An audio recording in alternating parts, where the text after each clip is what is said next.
Welcome everybody to NGA's Center for Best Practices webinar series for the Outdoor Recreation Learning Network.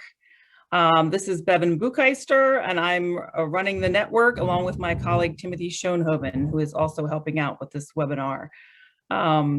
So throughout the webinar, I just wanted to let you know that you can ask questions in the chat box or the Q&A box, and we'll pose them to the speakers, but we want to make this a little bit interactive. So at the end, we're going to stop the recording and let you have some time for some candid conversation with the speakers.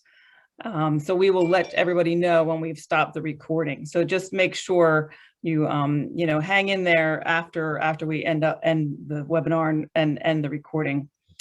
So our webinar today is on the state strategies to increase land conservation and recreational access.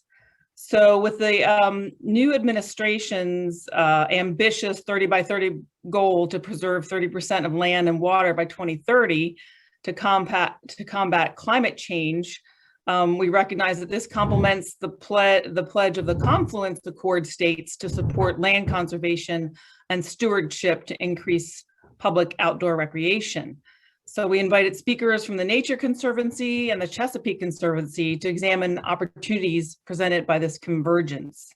They'll discuss the 30 by 30 goal, detail how states can partner with nonprofits to enhance land conservation and also provide a more recreational access. And we're going to look at how state strategies differ in the Chesapeake Bay region. And this is a region that committed to land conservation goals in the Bay Agreement since I think like the 1980s, and that's aimed at improving water quality. But we're also going to look at the importance of partnerships to achieving their land conservation goals.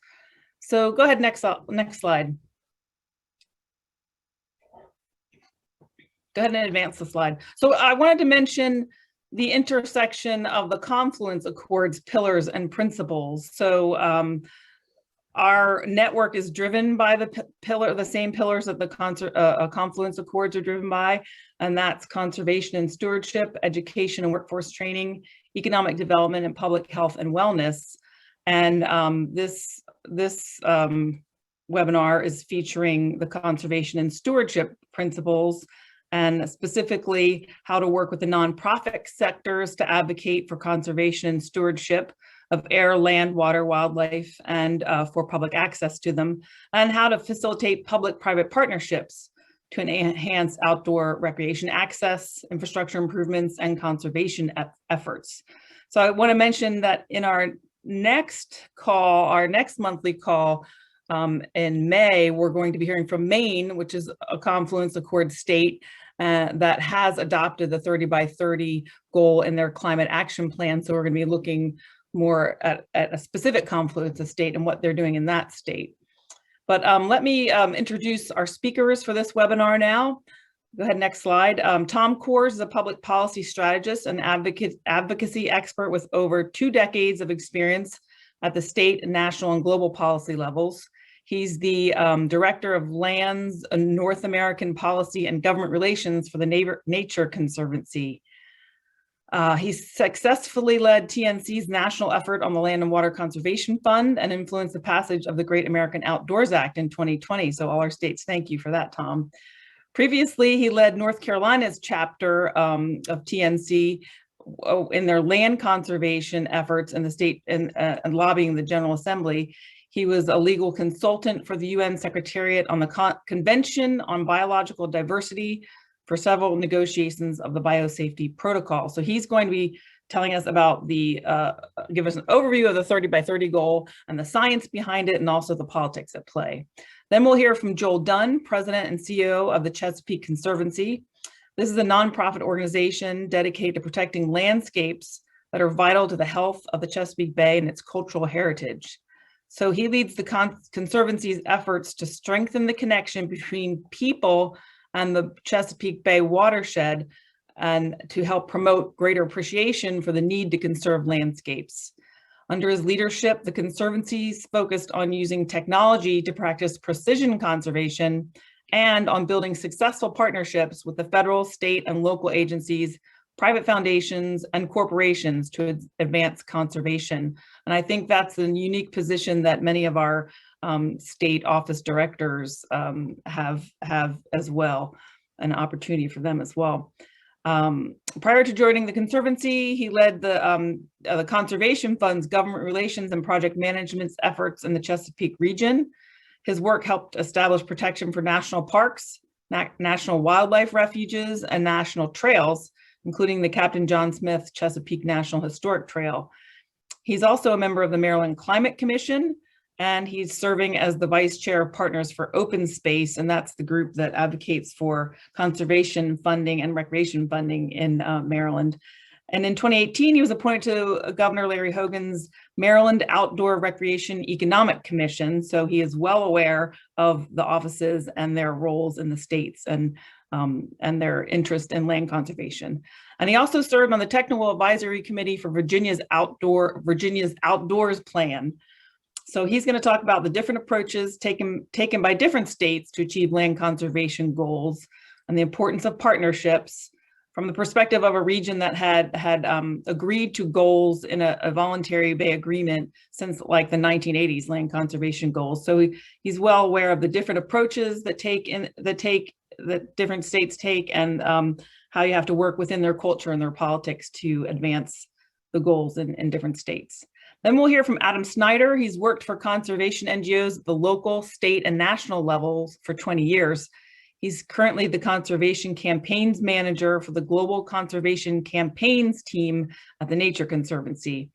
They conduct political and public advocacy campaigns to generate funding and policies that conserve lands and waters on which all life depends. He oversees all public funding efforts of the team, and they've helped generate more than 112 billion, that's a billion with a B, for conservation. And they use all different kinds of tools that he's going to talk to us about today. Prior to his work with TNC, he was executive director of Conservation Alabama, where he took the state's League of Conservation Voters affiliate from financial and political obscurity and transformed it into one of the strongest environmental organizations in Alabama. In 2012, they led a grassroots effort to renew the Forever Wild Land Trust, and that passed with an impressive 75% of the vote. So he's going to discuss TNC's work with the states to identify policies for conservation funding and policies that are going to help the states reach the 30 by 30 goals. So without further ado, let's go ahead and start. I'm going to turn it over to you, Tom. Great, thanks, Bevan, and thank you all for being on the call here today.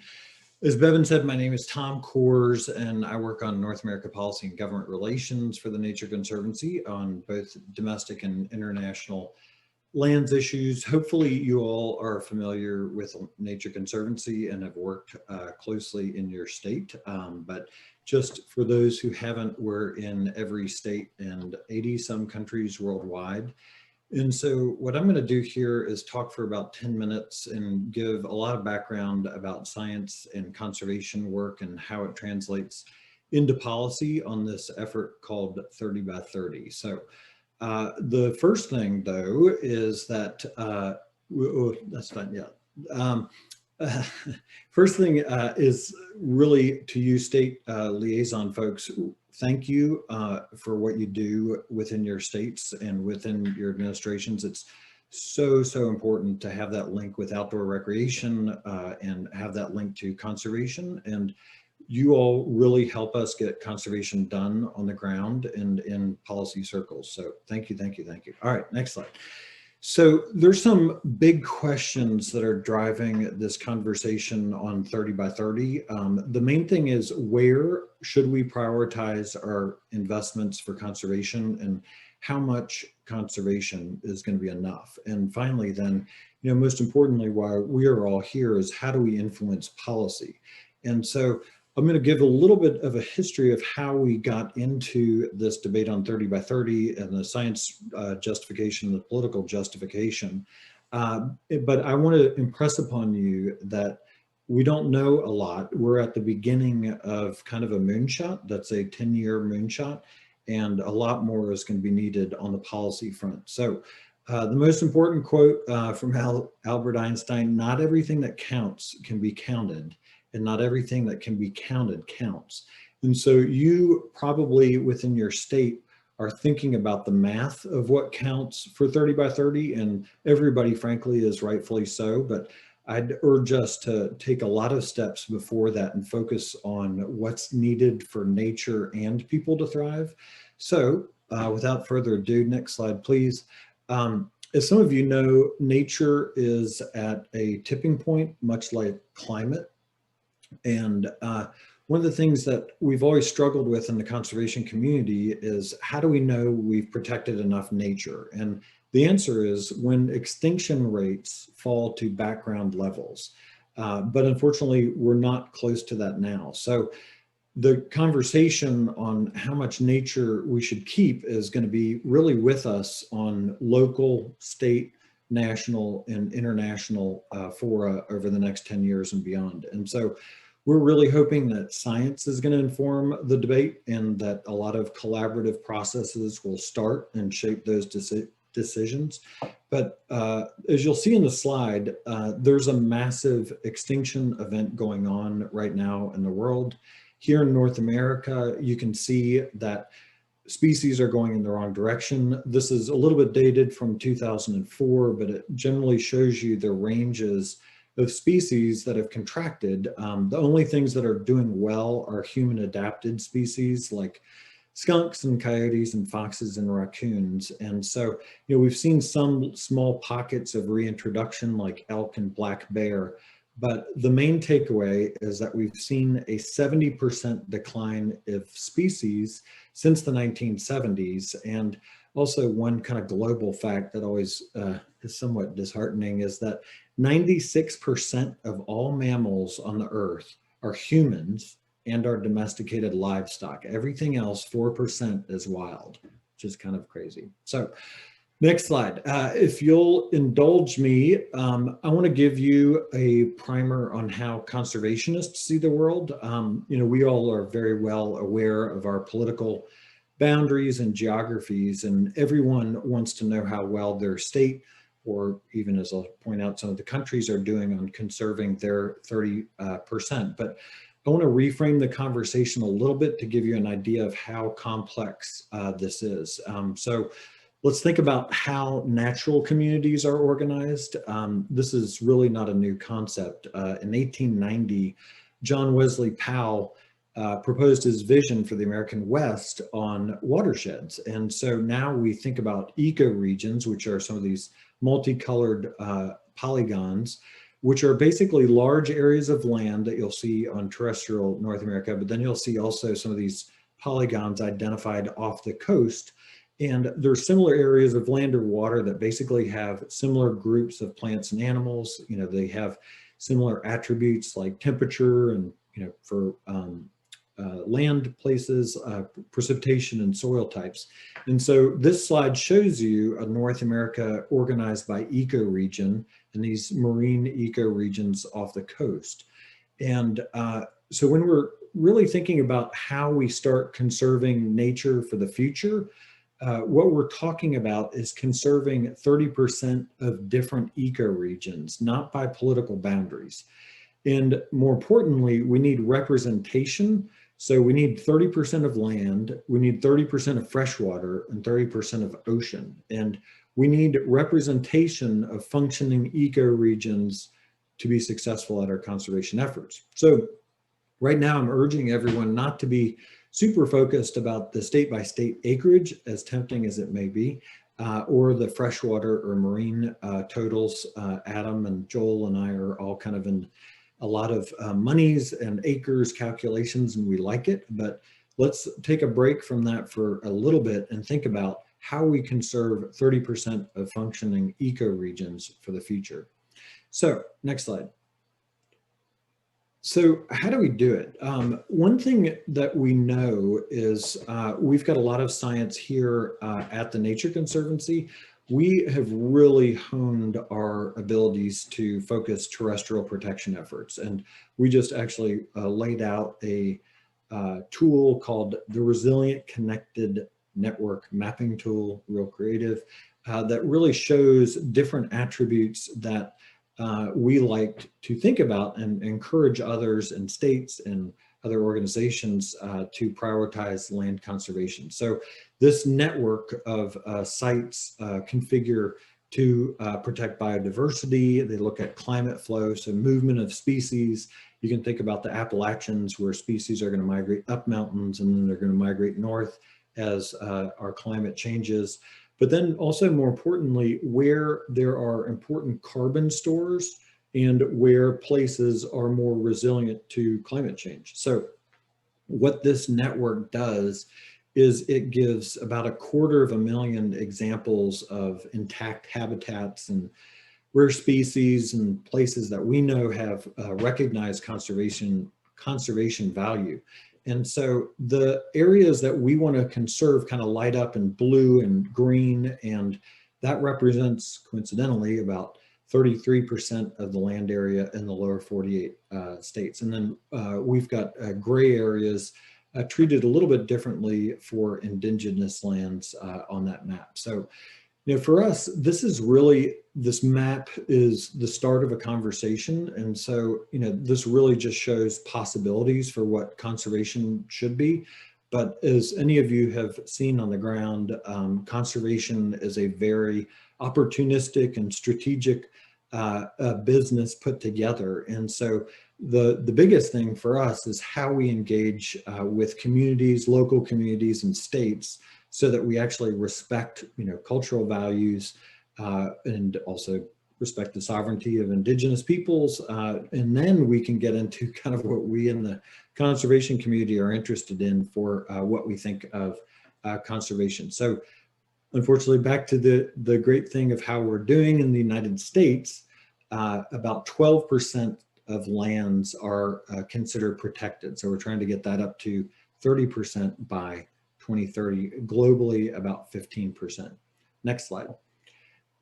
So in turning to freshwater, we are not as far on freshwater conservation and coming up with representation as we are with terrestrial conservation, but we are doing a similar outreach to talk to state biologists, state freshwater experts, so that we can map the resilience of freshwater systems, but it's, again, not as far along as our terrestrial work. And so we're really working to get freshwater represented on a 30 by 30 agenda. And, what we found with terrestrial and also marine is that instead of focusing on some of these numbers, we're starting to think about performance targets and how we look at what sorts of attributes we want to have a performing ecosystem. So for freshwater, we're looking at things like hydrologic regime and water quality and connectivity, species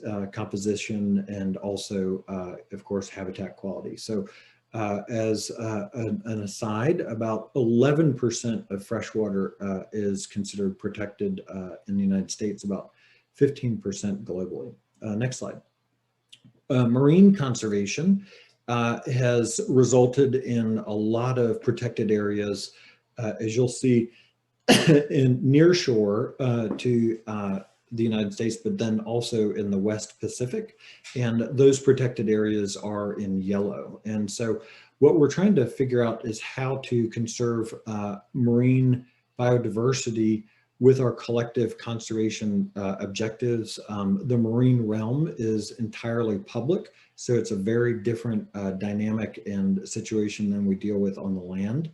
And one thing that you're going to hear me talk about is a little bit, we need to also really have conservation shaped by people who work on the land, on the water, for their livelihoods. So I'm not sure of everyone where you're from on the call, but we've done a lot of restoration of coral reefs in the Florida Keys, National Marine Sanctuary, and also down in the Caribbean.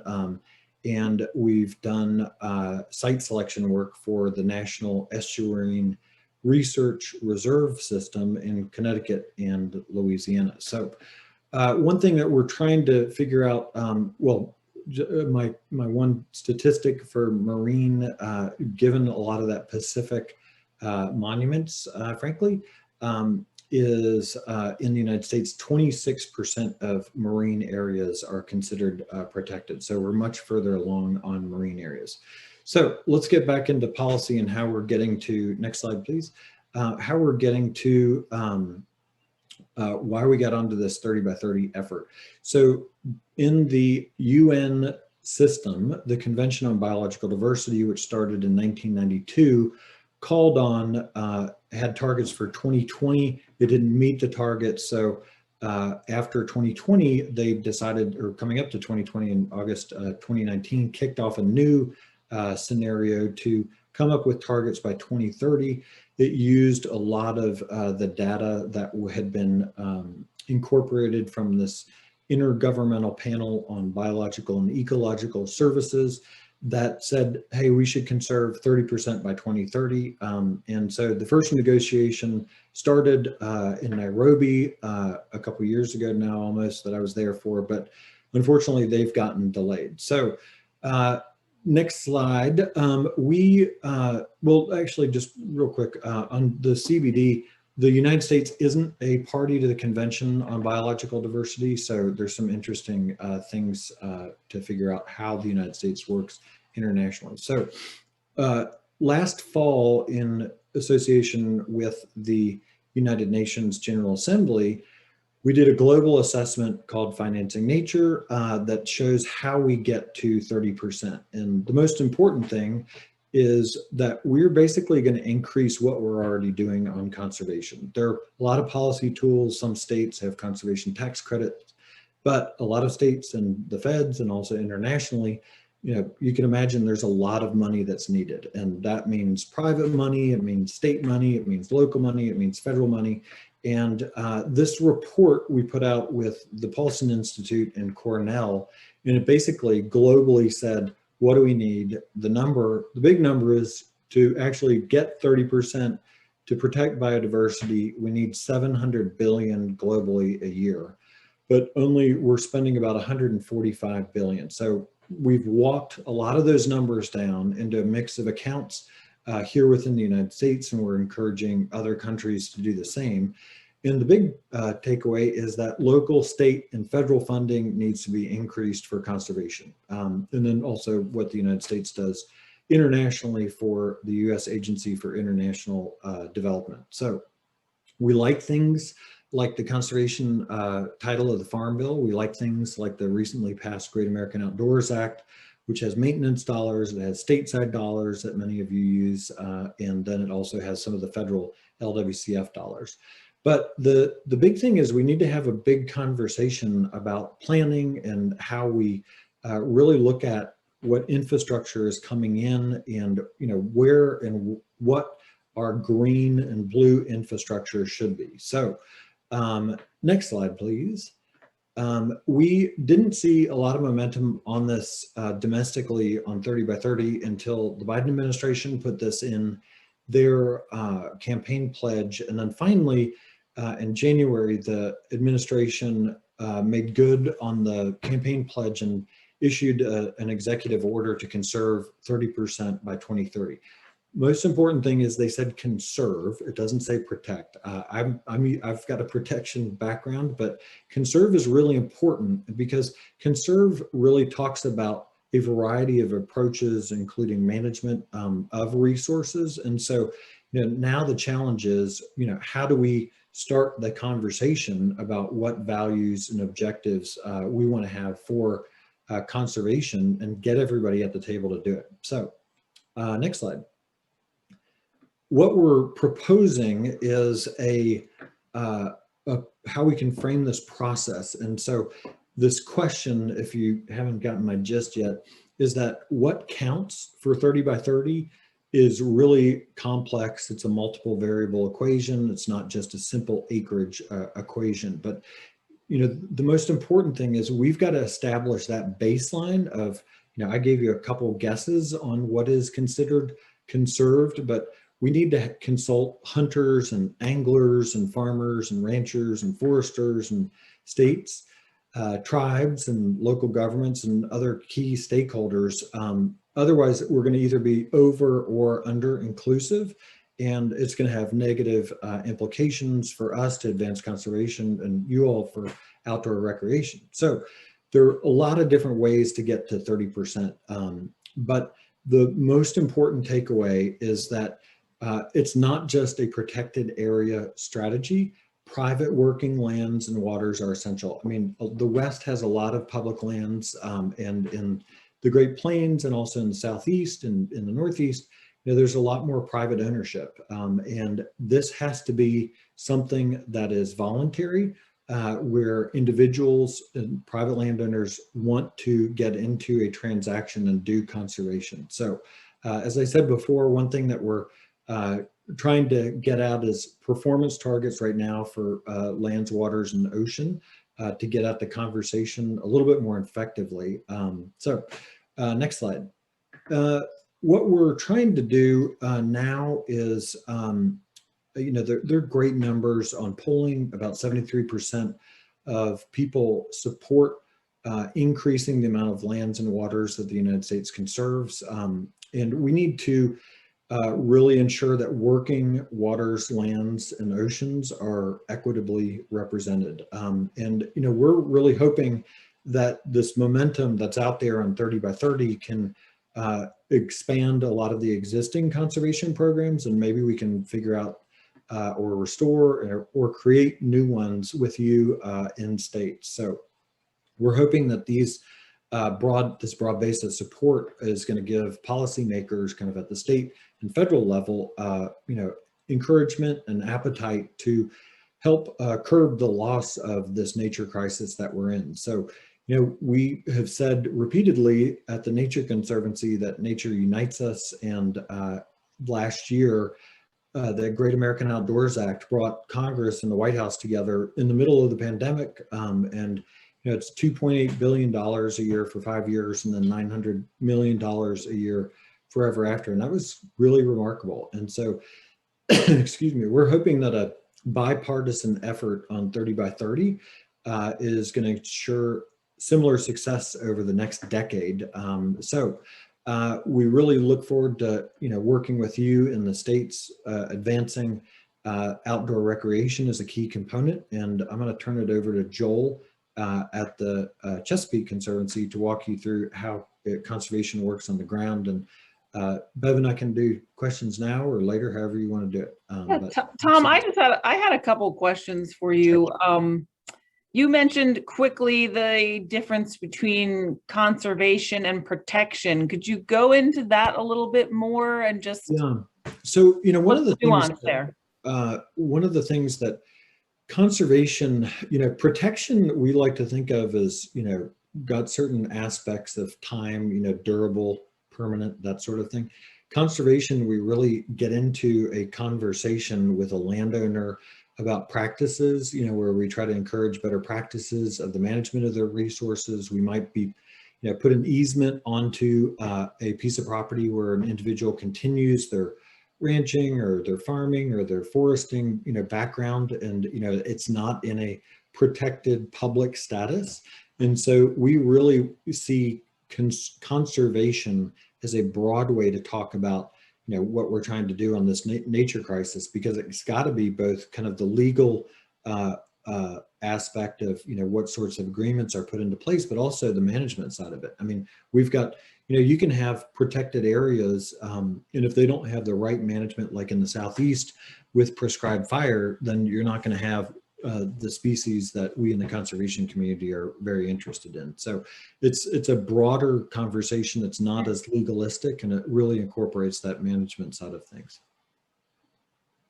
Okay, thanks. And also about the freshwater protection or conservation of freshwater resources. What is considered conserved now? Is it conserved if it's on a high quality waters list, or if it's got?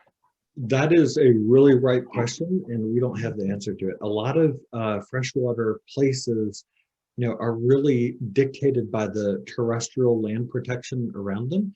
But then, you start to see it blur when you get into fisheries where, management is more important. And so we're trying to come up with criteria that actually works for freshwater. But I think that designations of, bodies of water are very important and could be a proxy. I mean, there's obvious, national wild and scenic rivers and that sort of thing. But if you're not, and I think this is, it's something that Joel can talk about, if you really aren't talking about conservation at a scale, landscape, that is talking about, land and water at the same time, you're going to miss a lot of the targets. So I think that, the freshwater, like Joel, we'll talk about the Susquehanna and land protection in states really, matters for how water is protected. And so it's tough to really get at that. And we're trying to figure out how best to describe it. And that's why I was saying that I think performance targets might be one at it.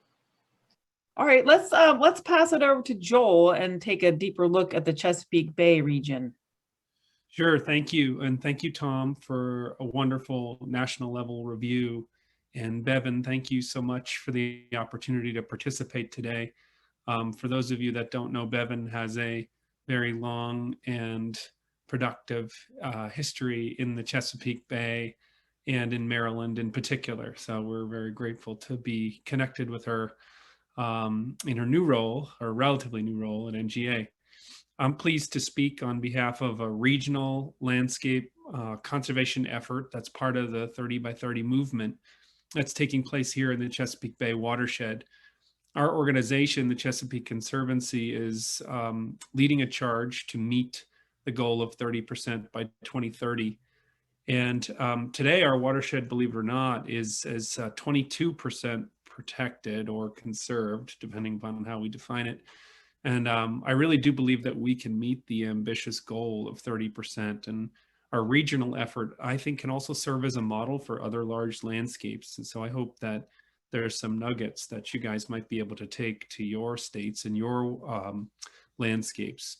As many of you know, the Chesapeake Bay's waters have been impaired for decades due to pollution and sediment runoff and land use change. And we believe that land conservation, public access, and outdoor recreation are really an integral part of restoring and protecting the bay and our tributary rivers. The bay's been a focus of a 40+ year environmental conservation and restoration effort. It's one of the largest and arguably the most successful restoration efforts in the world. As a result of all this effort, we've really had the chance to innovate on many fronts, in governance and policy and science and technology. And we've created some incredibly strong partnerships across the watershed.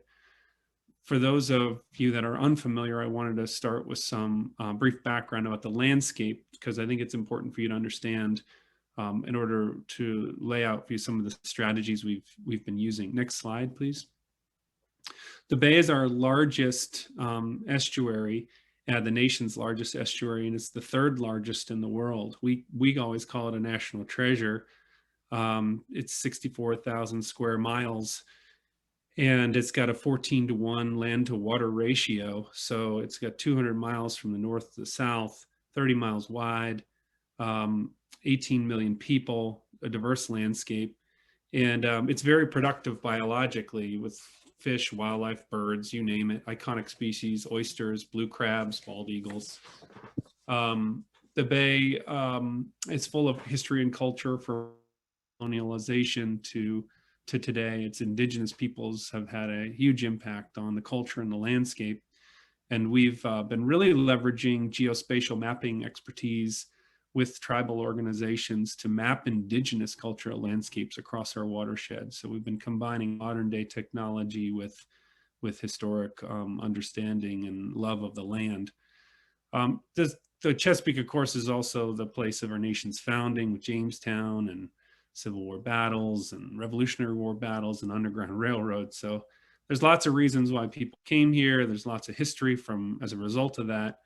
But today, of course, it results in a highly developed, highly urbanized metropolitan areas, Baltimore, DC, Richmond, the population of 18 million people. So that can cause some challenges. Next slide, please. In terms of conservation efforts in the Chesapeake Bay watershed, we motivated to do land conservation for some time. I've included just three minor tidbits here in background in terms of our history. Conservation began here a long time ago, starting with the Mount Vernon Ladies Association on the Potomac River. But then in the 20th century, Gifford Pinchot and Teddy Roosevelt had a lot of influence on the Forest Service, and actually Pinchot became the governor of Pennsylvania, so they did a lot of conservation. And you know, this led to these really creative conservation programs across the region. There's a couple I wanted to highlight. In Virginia, the Virginia Outdoors Foundation protected 860,000 acres. And in Maryland, the program Open Space and the Maryland Agricultural Land Preservation Foundation have protected 180,000 acres. So there's a long history of land conservation, over a century of land conservation in the Chesapeake, that's led to that 22% of land that's protected or conserved in the Chesapeake. Next slide, please. Here's a map of those lands in the Chesapeake.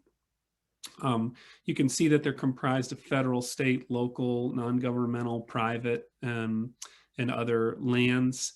But the really important thing I wanted to point out here is that most of the protected lands are state lands, 4 million acres.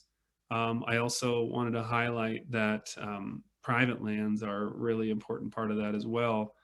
So now that you have a sense of kind of the history and you know, where our conservation inspiration comes from, I wanted to feature a couple of the programs and describe to you how they work. Can you go to the next slide, please?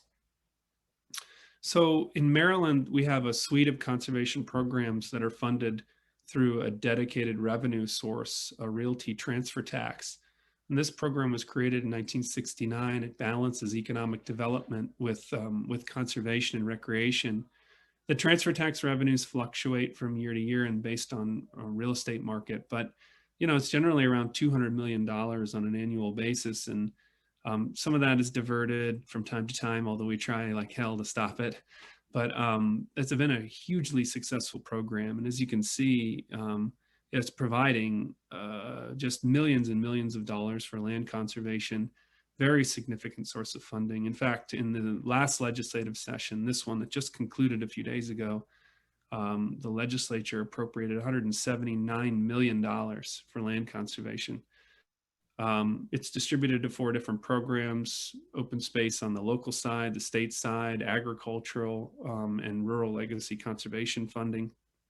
In Virginia, similarly, they have some really amazing programs, in particular the land preservation tax credit. That program has enabled the conservation of about 820,000 acres since 2000. And it's really innovative in that it encourages private land conservation, and it creates a transferable tax credit. So 40% of the value is of donated interest is transferable. So a second important program is the Virginia Land Conservation Foundation, which provides a matching grant of up to 50% of all conservation projects. And that's helped protect more than 63,000 acres of land. The Virginia Outdoors Foundation, which I mentioned earlier, is the largest public land trust in the nation. And it's a state body politic that stewards natural and cultural resources in Virginia. In Pennsylvania, there's the Keystone Recreation, Parks, and Conservation Fund. Like in Maryland, the Keystone Fund is funded through a realty transfer tax, but only 15% of that transfer tax goes into conservation. The Keystone Fund has helped protect 161,000 acres. It's created trail projects, park projects across the watershed or across the state of Pennsylvania. Next slide, please. So as I mentioned at the beginning, the Conservancy is pursuing this 30% goal. And it's originally I threw out the idea of protecting half the Chesapeake, and I was sort of laughed out of the room. But but I looked to Tom Lovejoy and E.O. Wilson, who are really important influences on me and others. And we believe the ecological importance of the Bay justifies meeting this goal. So we're doing it to benefit our wildlife, our people, but we're not doing it alone. We've been co-convening a group called the Chesapeake Conservation Partnership. We co-convene it with the National Park Service. That's Chesapeake Bay watershed partners, over 80 members representing 6 state governments, District of Columbia, jurisdictions across the watershed, nine federal agencies, and many nonprofit conservation partners, tribes. And the partnership's essential for 2 reasons. It really allows us to leverage local and state efforts to coordinate better on a large landscape scale, and engage federal partners in a meaningful way.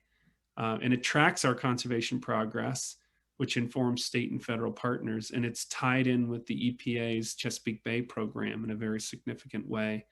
It also enables like a forum for us to share resources that help us advance conservation on all levels. For example, we have land trusts, an organization in Maryland who share expertise with Virginia and Pennsylvania land trusts, and vice versa, which makes us all better, stronger, and faster. So the Chesapeake Conservation Partnership has been a real key to our strategy in the Chesapeake and advancing financing for conservation. Next slide. We've been really focused on private capital in the Chesapeake. We have a long way to go to really leverage it, but I think you'll note in the news lately, there's been quite a significant commitment, like for billions and billions of dollars, or trillions of dollars even, for net zero climate commitments and environmentally sustainable investments. We've been trying to figure out how to leverage this. I think yesterday, JP Morgan committed $2.5 trillion. So it's a really growing and important potential source of revenue for conservation. We worked with the Environmental Policy Innovation Center in the last legislative session here in Maryland to draft a bill called the Comprehensive Conservation Finance Act that goes through all of Maryland's various laws and environmental agencies, and tries to identify barriers to better leveraging private capital to advance our conservation and restoration goals. We got pretty far. It unanimously passed the Senate. It got into a committee in the House, and then it died in the House, but we're going to make a push for it again next year. That's available. I can send it to everybody so you can see how we're thinking about it. But the provisions are pretty creative and thoughtful and no cost to the state, and they can really expand potential conservation and restoration accomplishments at the state level. So please do take a look at that if you're interested. Next. We've also been, of course, leveraging federal programs as much as possible, like REPI's, DOD's REPI program, the Department of Defense's REPI program. It stands for Readiness and Environmental Protection Integration. DOD has a large presence in our watershed, and we've been leveraging their funds to protect significant acreage in the Chesapeake. In fact, in Maryland, REPI's helped to protect 13,000 acres, leveraging $21 million. In Virginia, 39,000 acres, leveraging $66 million. And in Pennsylvania, protecting 9,500 acres with more than $6 million from REPI. So, there's a lot of leveraging that goes on here. We're layer caking private money and state money and federal money, and we want to integrate in this private capital in order to accomplish our goals. The map on the right just shows green areas that are previously protected. The pink areas are parcels we've purchased with all these different funders' monies. And you can see the orange shows you how it's connecting previously protected land to have a larger impact in an area that's heavily impacted by climate. So lastly, can you go to the next slide for me, please?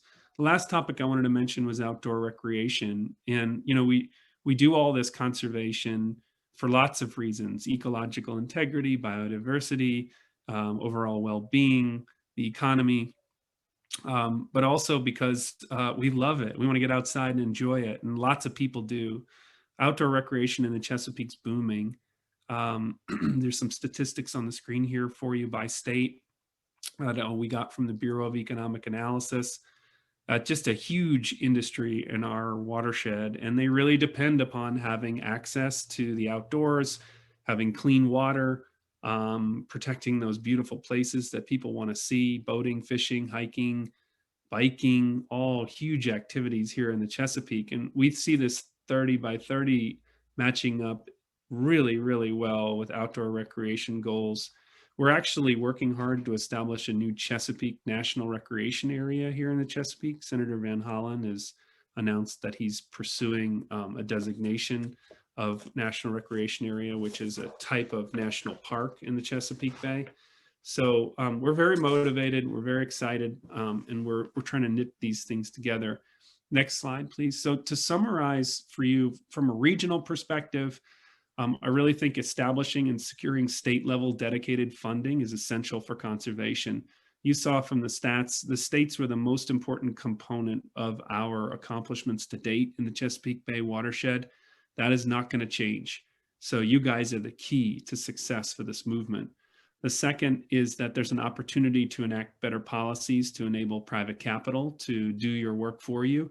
My mentor always said, try and leverage other people's money and other people's time. That's a great strategy. I think doing that with these private companies that now have a conscience and really want to do the right thing, there's no better time to try and tap into that.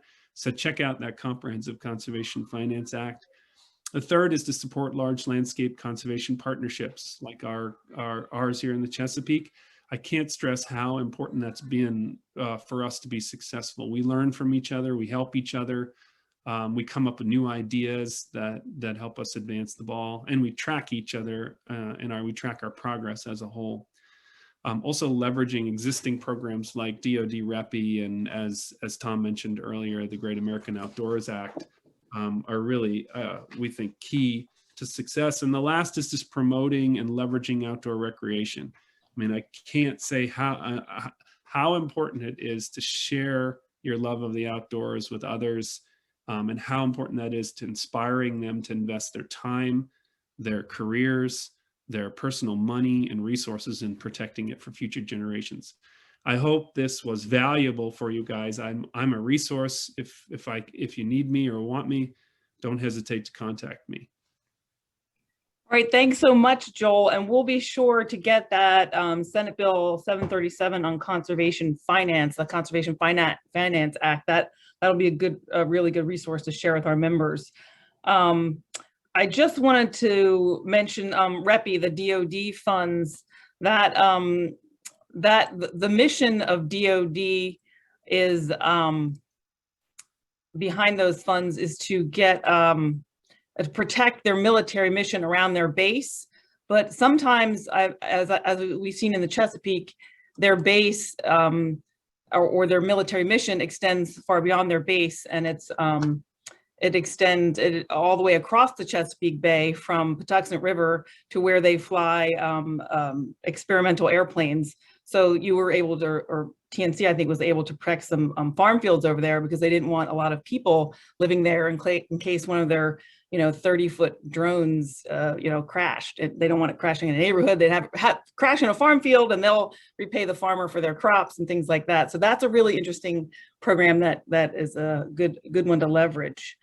And I'll just add that last year they got approved to match their dollars with any federal program. So you can get a federal match on their funds. Wow, that's great news. They can also use it for climate adaptation initiatives now moving forward. So it's a very exciting, very adaptable program. Yeah. Right, we'll get our members some information on that too. And I also want to mention, or want you to mention something you said to me when we were, having our call to prepare for this. You mentioned something about the largest transfer of wealth is coming up in the next decade or something like that. And tell us the form that it's going to be in. Yeah, so that's right, Bevan. So the transfer of wealth is happening from the baby boomer generation to the next generation. And the vast majority of that wealth is in the form of land. And so there will be a huge transfer of land from one generation to the next. And within that transfer of land is a big opportunity to conserve a lot of it, or protect a lot of it, depending on what your goal is. And so keep an eye on that. I think I heard like $90 trillion worth of wealth or something is going to change hands in the next 10 years. So if you have systems set up to enable charitable donations and giving and partnerships with organizations like the Nature Conservancy and others, it could really benefit your land conservation goals. All right, thanks so much, Joel. And hey, Joel, what are some of the secrets that you all use to get those private individuals to put their land in easement or some kind of conservation?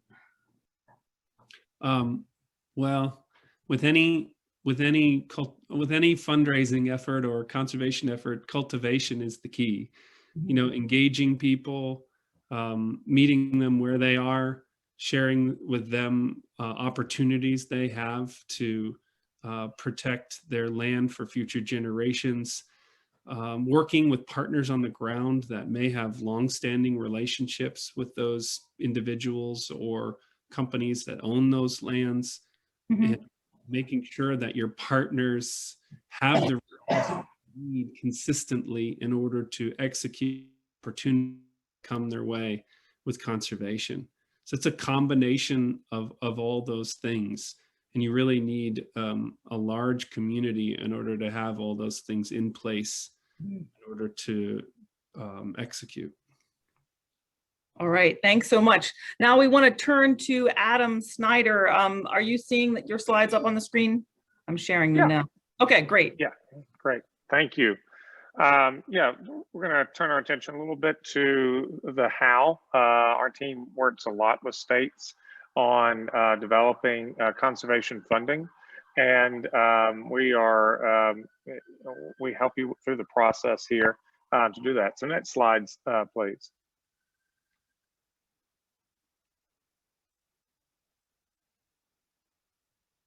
Oh, I'm not just seeing it. getting a little stuck. I'm just getting a little stuck. So That's okay. let's see. I don't know what's happening here. Let's see.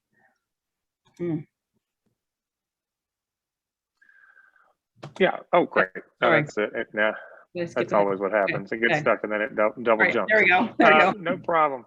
So before we get into a little bit of the how, I want to talk about how 30 by 30 is landing in the states. And as Tom and Joel talked about, we're not really looking at necessarily having legislation and policies in the states, but there are some states that are taking that on. What we really want to see is the implementation. We want to see the activity, this moonshot, and be carried out. But we see in 3 states in particular, Hawaii, California, and Maine, where it's much more detailed action plans. Interestingly enough, California can be derided as the left coast. They do have land management as a key component of this, and I know that is a concern as we define protection. Is it conservation? Is it protection? What does it look like, and how does land management fit into that? So California has identified that in theirs. Hawaii, as Tom showed on the map, is really looking at marine areas and really doing a lot on coastal resilience as well. So there is a lot of aspects there. And Maine has set up their own council that is looking at all aspects of climate and biodiversity, and really are issuing a lot of recommendations. While it's not 30 by 30 specific, Virginia really does have a robust goal with a detailed plan with like 19 criteria that they're trying to go for, which will essentially achieve 30 by 30 goals without necessarily saying 30 by 30 in the legislation. And places like South Carolina, Nevada, Michigan, and New York have bills that have been introduced but haven't passed. South Carolina's has been lagging a little bit, and we're a little surprised to see South Carolina on the list, but there's really been an effort there as flooding has been a real issue in South Carolina and North Carolina after hurricanes that have come through and intense storms. So understanding the interconnectedness of biodiversity, climate change, flooding impacts on people, that is really driving action in several states. But that's only 8 states. As you can see, 42 states, we don't have really any action related to 30 by 30 particularly. Now, I will say, again, there's a lot of action that is happening in the states, a lot of activity that could meet 30 by 30 objectives without spelling out 30 by 30. And that's where we want to focus more on how do we improve the funding mechanisms and the policies to achieve those goals in 30 by 30, even if we don't explicitly say it. So next slide, please.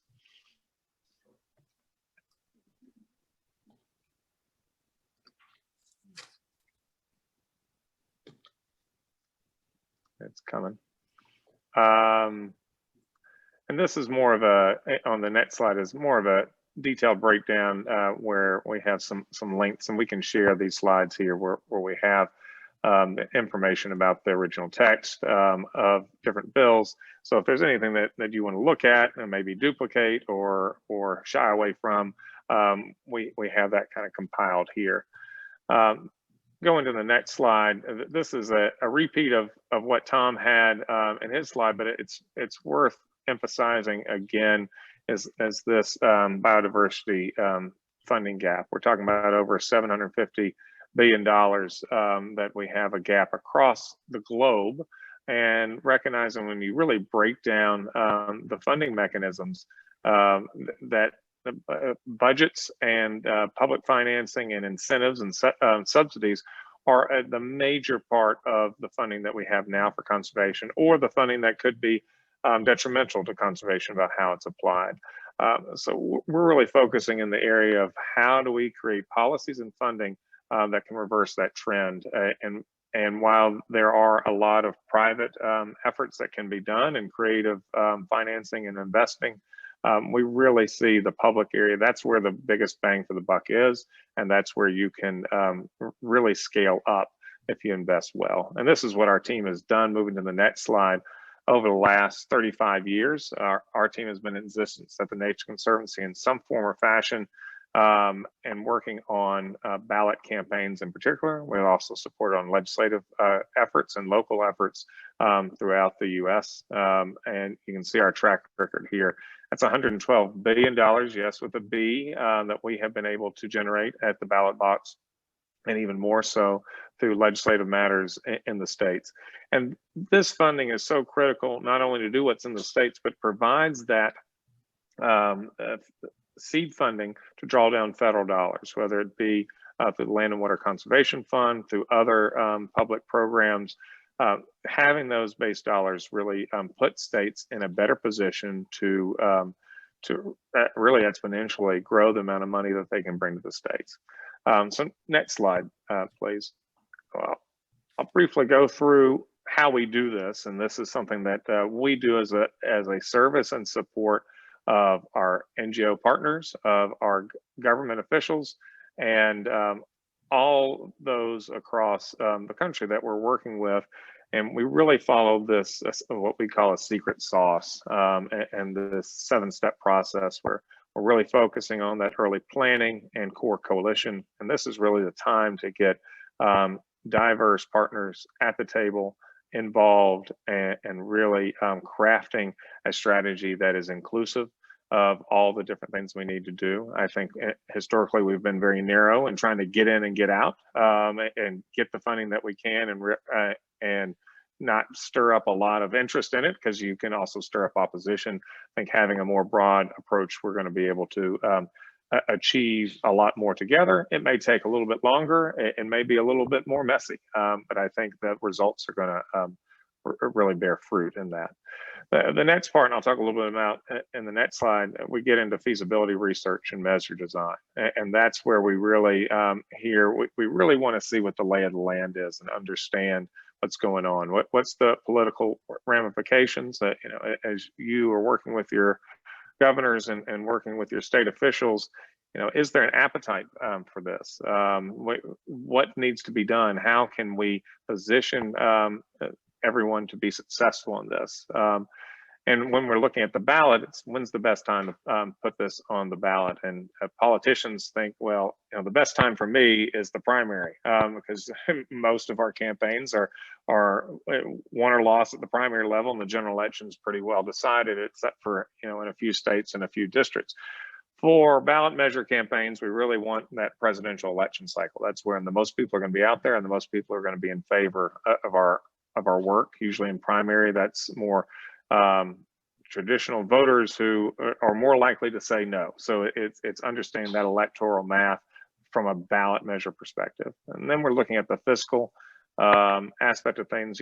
Where can we get the money? How much will it be? We look at different funding mechanisms. The program Open Space in Maryland, great program. It comes from fees when you buy and sell property. That program or that funding mechanism has not done as well in other areas because the realtors kind of shut that down. They don't like anything that could mess with them. Although it doesn't detract, we have done numerous studies to show that's not going to mess with any sort of real estate. They have made it very clear they don't like that funding mechanism. So we're finding others like sales tax on outdoor equipment being carved out. So it's not any new funding, you're just setting aside those dollars. And so it really actually encourages outdoors people to go buy more binoculars and more fishing rods and more guns and more more canoes and kayaks and all the different things, because they know a portion of the sales tax they put on that is going to go back into land conservation. And finally, we really look at the legal aspect of things, the ballot measures, the policy and engagement. So understanding all that feasibility research and doing this initial research puts us in position. The other part of this, and going to the next slide, is public opinion research. It's a major part of what we do in either doing polling or focus groups, and sometimes we do elite interviews. And what we have developed, and we can circulate after this call, it's not really in graphical form, it's more in written form. Every few years we put together the language of conservation, which kind of gives you the do's and don'ts of what words work. And in the business of doing outdoor recreation, future generations is a huge part of our messaging. So and you'll see here in our images, all of our images here that I sampled show children and getting outdoors. The number one message that we have is water, and particularly drinking water. Again, you see that image repeated in these ads that we have. So finding those messages that will work, that will resonate, some things that we know inherently that we want to talk about because it's the work we do, matching that up with what the voter will receive. And we can really see where conservation funding and policies can be prioritized at the ballot box and through legislatively. So running those surround sound campaigns that will provide support to the efforts you want to do. So drinking water, future generations, and getting outdoors more has really been the three messages that have really popped in the last 10 years of our work, and we will use those repeatedly when we do ballot measure campaigns. Next slide. Oh, that's the end. That kind of gives you a taste. There's a lot more that we can provide on the work that we do, and I'll add just to the nonpartisan nature of the Nature Conservancy's work. We worked with the last governor of Nevada on doing research about doing continuing some public funding that was in place. Question 1 that was set up about 20 years ago. The polling was strong. The governor didn't feel like politically he was in a position to raise taxes, and so therefore we had to mothball that. The next governor came in, was interested in doing something, and we were able to find a way to make it work, and the legislature did it and floated some bonds, so didn't have to raise taxes in order to get $217 million over the next 20 years for open space and land conservation in the state. So it takes time sometimes, and we work through the process and work with Republicans and Democrats in order to make these things work. I'm going to unmute myself in a minute. Okay, well, open for questions and happy to send more information afterwards. Thanks so much for having us on today and discussing these opportunities. Adam, this is Joel. I put a link in the chat. We leveraged your support to do a survey in Maryland a few months ago that showed 90% of the people in Maryland supported the program, and it was instrumental in achieving our historically high funding levels in this session. So thank you.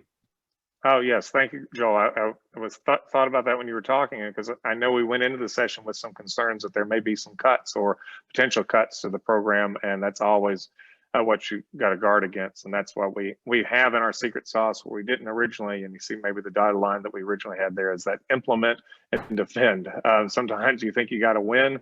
This is a program that's set up, open space program has been around for 20 plus years, I think.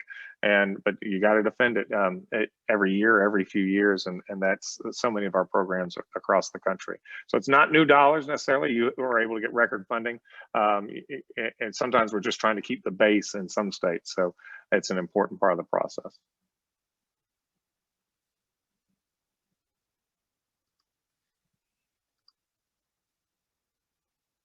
So Bevan, we want to turn off the recording and open up for discussion.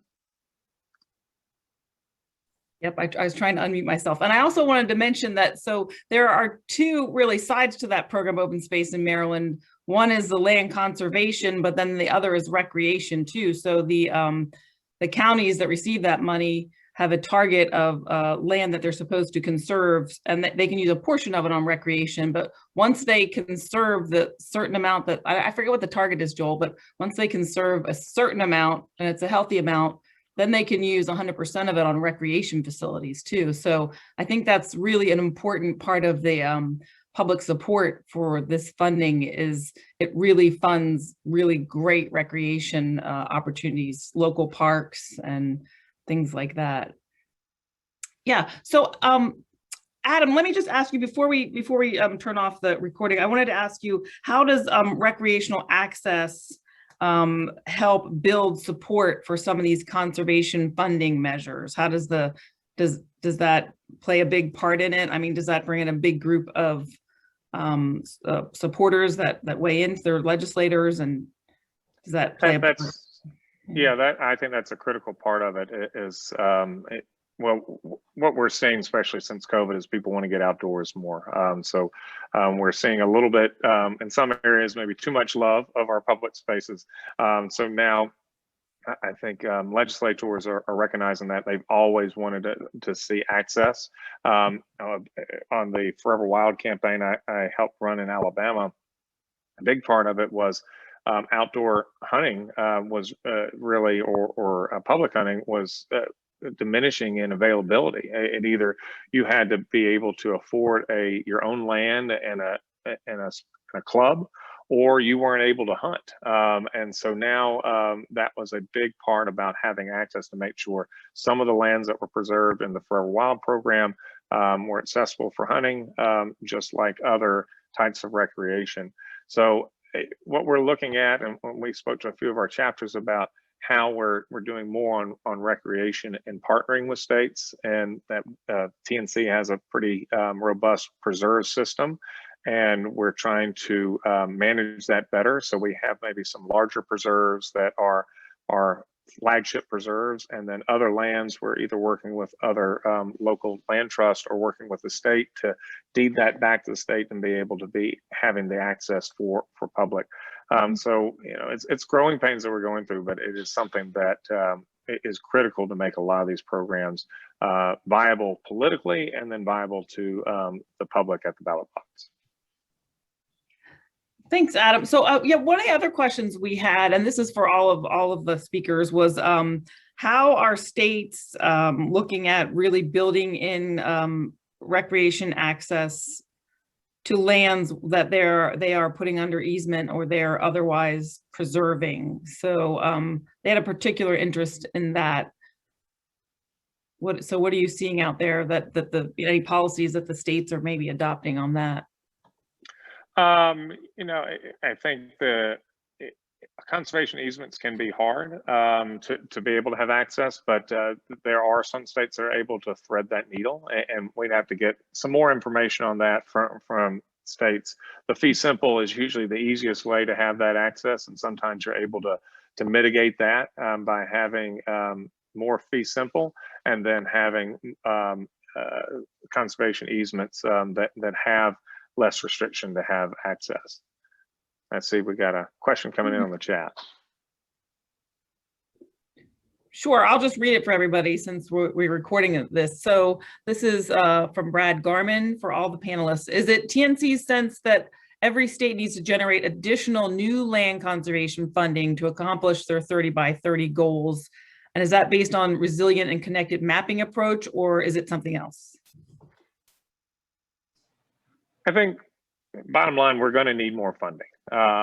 Now, before we have robust ballot measure campaigns, and I encourage Tom and Joel to jump in, I think we need to figure out how we're leveraging dollars that are existing. I will say for the Nature Conservancy, up until not too long ago, every time we would look at a state budget, we look at that very narrow, maybe program open space, project open space, like in Maryland, and that's it. We wouldn't look at the larger budget and where there are opportunities that we might be able to look at the transportation funding or look at other programs that could be leveraged to help achieve our nature-based solutions needs. And so that's where we at the Conservancy have to be smarter about understanding the budget and understand the needs and how we can leverage different things.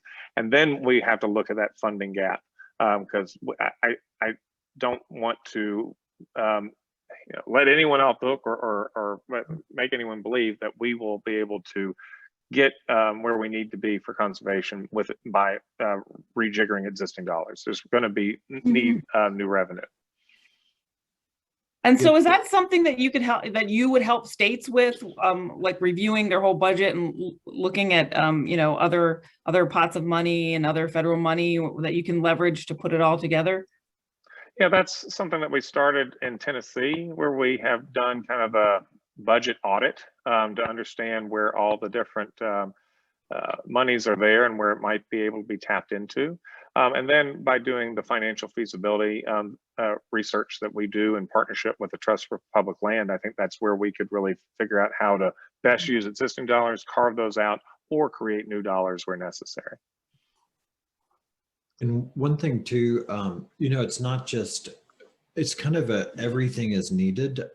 It's not just funding, which we think is very important, but also tax credits are really important. Also, there can be tax incentives that are put in at the federal level for, state tax credits are important, but also federal tax incentives like eliminating capital gains for conservation transactions. I mean, there are any number of different programs that all should go towards 30 by 30.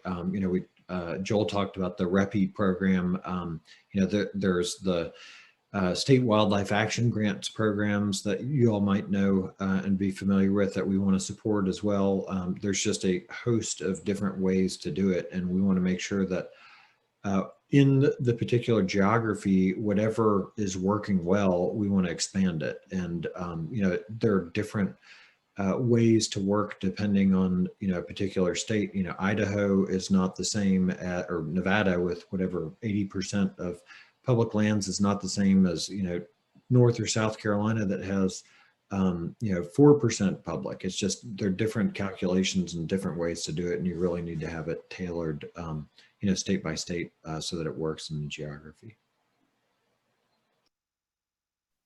I'll just say that in the Chesapeake, we need to increase our land conservation by 100,000 acres a year on top of what we're already doing in order to accomplish our goals. So we're looking at all potential options for getting there. So another question for TNC.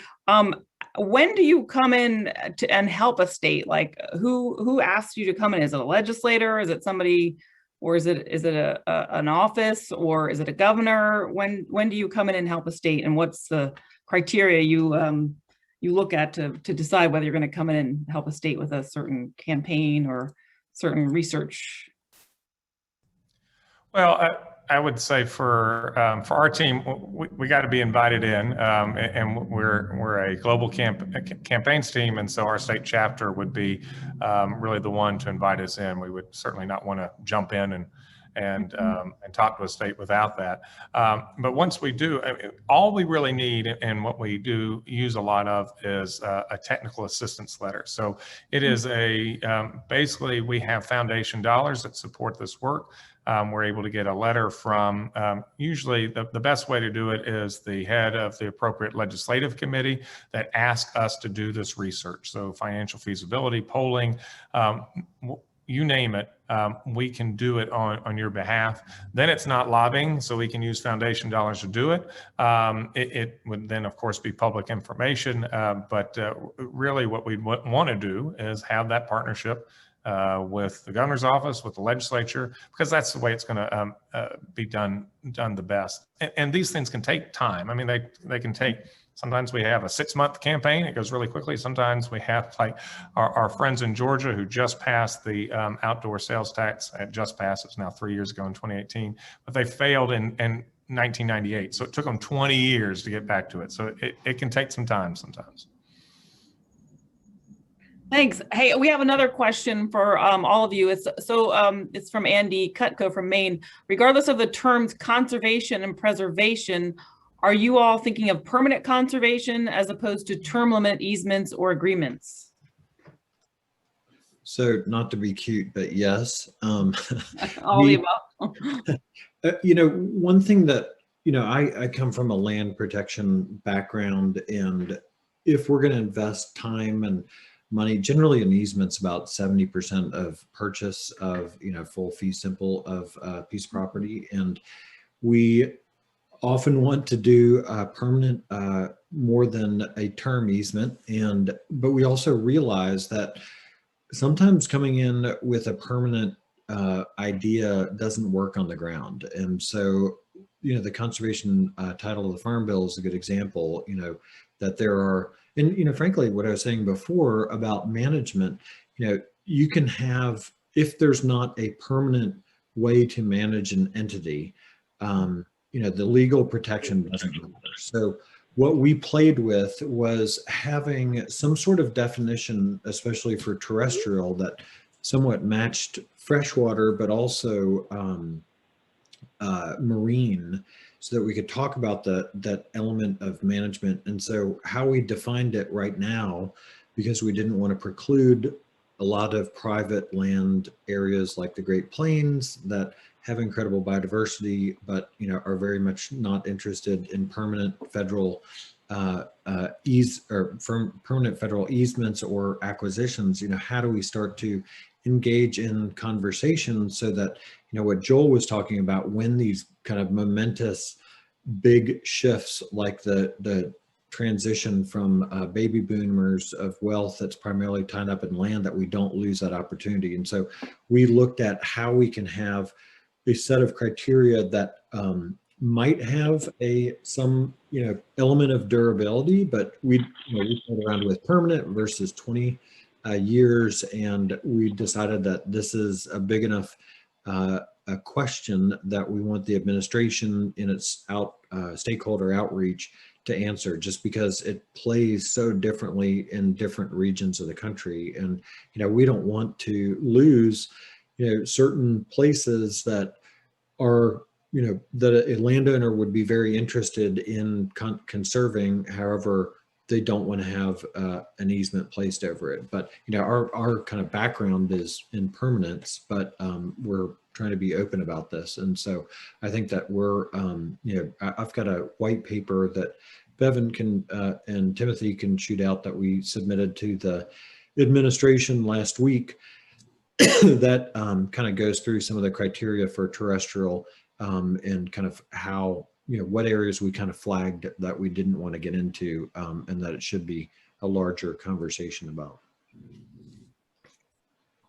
All right, with that, I'm going to end the recording and ask our speakers to hang on the line for a little bit to take live questions from our members. So thank you all.